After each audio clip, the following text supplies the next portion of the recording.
Сәлем достар, каналыма қош келдіңіздер. Бүгін сіздермен өте тәтті, дәмі ауыздарыңыздан кетпейтін восточный пирог атты бәліш пісіреміз.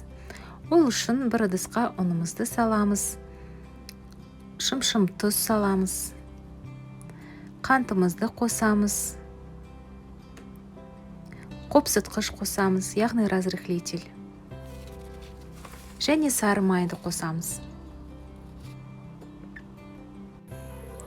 Барлығын араластырамыз, ұнтақтап.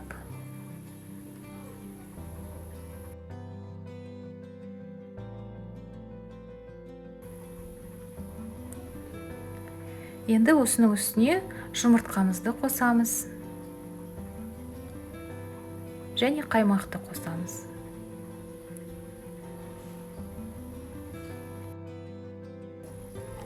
Қажетті құрамның мөлшері әдеттегідей видеоның астында көрсетілген. Енді осы массамызға су құямыз. Сөйтіп бәрін араластырып қамыр елейміз.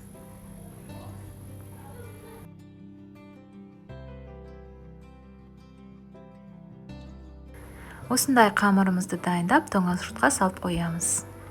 Енді салмасын дайындаймыз. Ол үшін мейіз, өрік және жаңғақты алып, кубиктап турап дайындап қоямыз.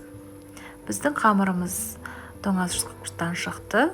Екіге бөлеміз. Бір бөлігін үлкендеу, бір бөлігін кішілеу етіп жаямыз.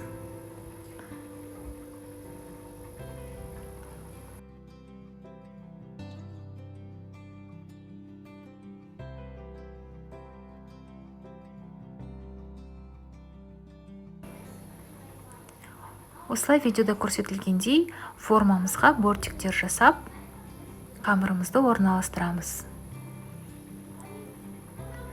Енді үстіне начинкамызды, яғни салмамызды саламыз.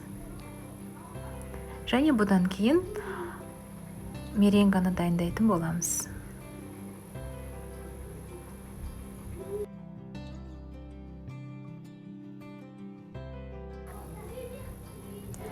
Меренганы дайындау үшін жұмыртқаның ағын алып, осындай көпіршігі шыққанша миксерлейміз орташа жылдамдықта. Видеода көрсеткендей көпіршігі шыққаннан кейін жайлап қантты қосып тағы миксерлейміз. Сізде осындай масса пайда болу керек. Содан кейін тоқтатасыздар миксерлегендеріңізді. Үстіне сахарный пудраны қосып, осындай лопаткамен араластырып, қолмен араластырып шығасыздар. Және пирогымыздың үстіне осылай жағып шығамыз.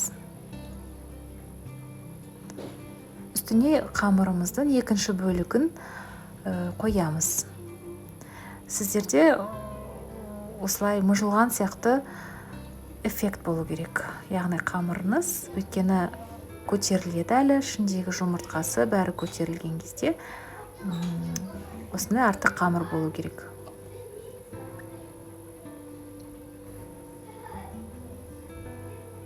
Осылай жайғастырып болғаннан кейін үстіне жұмыртқамен жағып шығамыз және кунжут сеуіп шығамыз.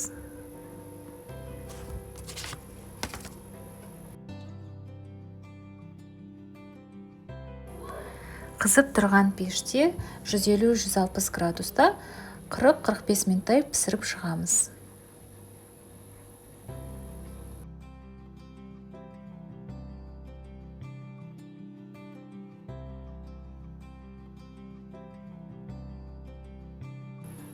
Осындай керемет, дәмді, тәтті пирог пісіп шығады.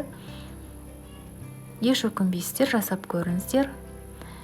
Рецептім ұнап жатса, менің каналыма жазылып, лайк қалдырып, комментарий қалдыруларыңызды сұраймын. Аз болсын. Рахмет сіздерге.